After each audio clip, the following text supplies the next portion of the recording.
Hi, I'm going to be talking about this new book I got. I'm going to be doing a quick unboxing, and yeah, and right now it's like really cold out. It's like,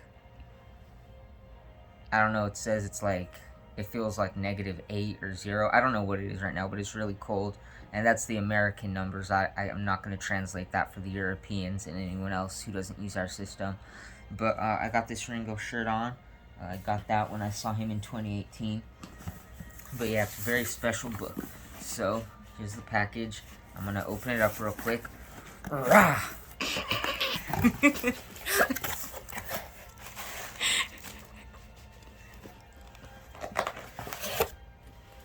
Alright, so what we have is Wings Live Extended Special Edition by Adrian Allan.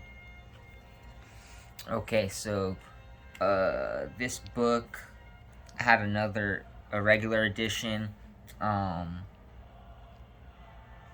was like, I think, a little over 400 pages, and then this one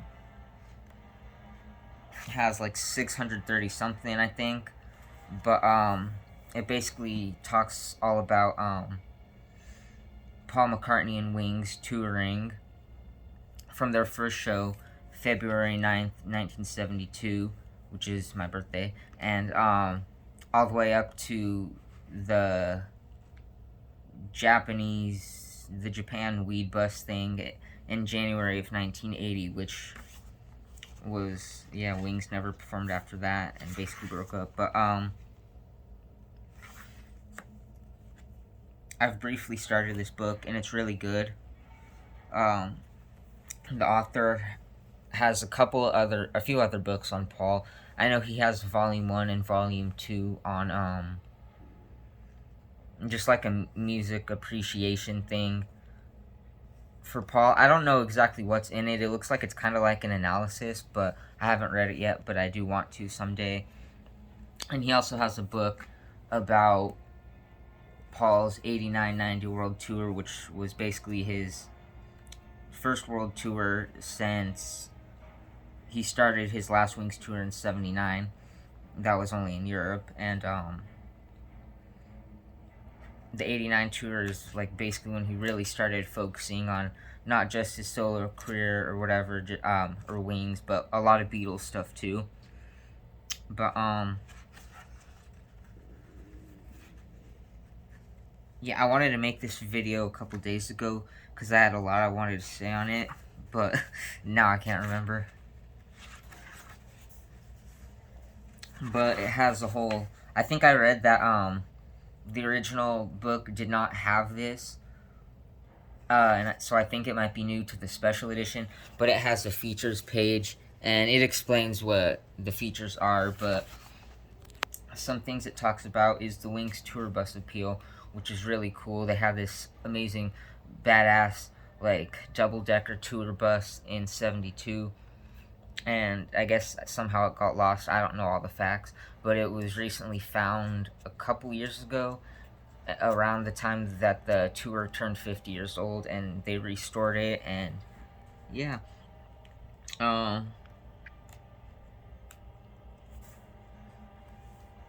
it has some cool interviews. I think there's an interview with man, I can't even tell you now.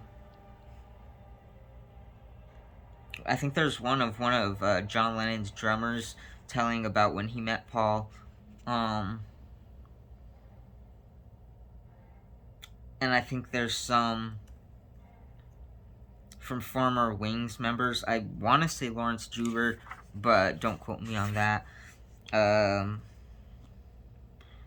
do we got? I don't know, there's just so much. There's a section in here at the end about, like, fan accounts, like, of seeing Wings, which sounds really cool.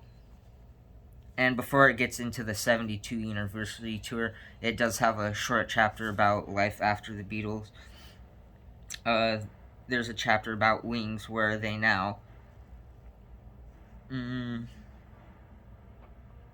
Yeah, Jeff Britton. There's a Jeff Britton interview, and he was a drummer for Wings, not for a very long time. But it's cool that we finally get to hear from him. And yeah, there is a Lawrence Juber interview towards the end of the book. And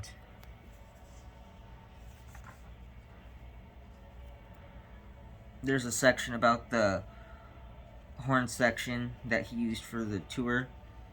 I could be wrong, but I don't think Paul ever used a horn section in his live stuff after Wings until the Freshen Up tour, but I could be wrong on that.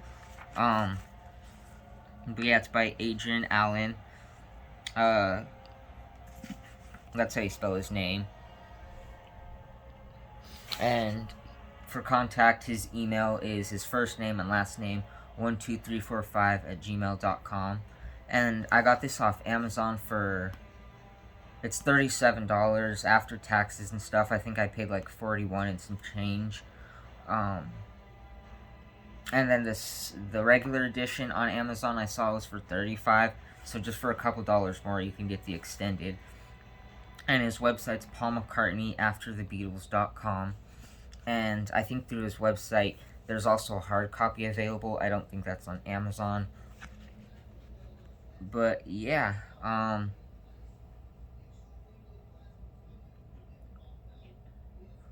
anyways,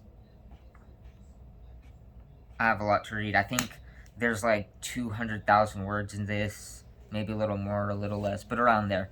And there's Jimmy McCulloch. And that's it for the book, but I also found out that there are rumors about Paul releasing a new album this year. I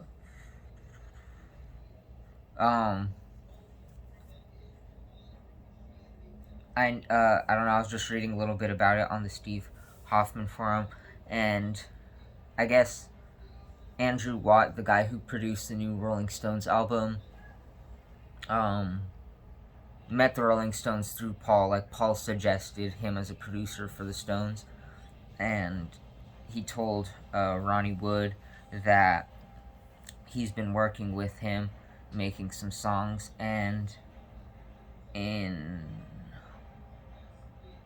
August of 2023, Paul did a little thing for a Brazilian news station talking about how he has some new songs that he's thinking of maybe releasing this year, 2024.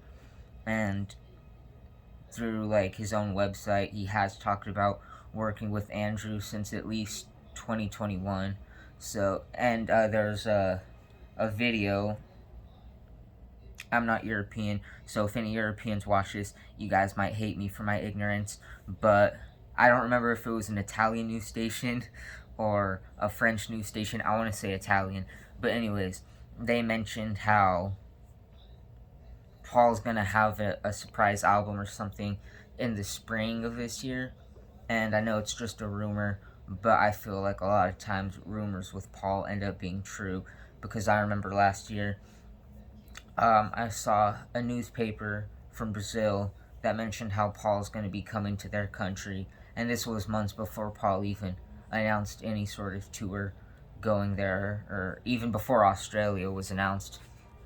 And that came true. So I have some faith in the Italians and the French and the Europeans that they're right about this album coming. But if it does happen, he probably will do a tour too and probably go back to Europe, because he hasn't been in over almost 5 years since, I don't remember if it was 2018 or 2019. I think it was 2019 he was supposed to go to Italy and other countries, but COVID, and he canceled. I don't know, my years are kind of off. But anyways, Wings Live Special Edition, and Ringo shirt, and possible new tour, or new album and tour, sorry. But I would love a new tour, because I'd still see him. So, that's all for now.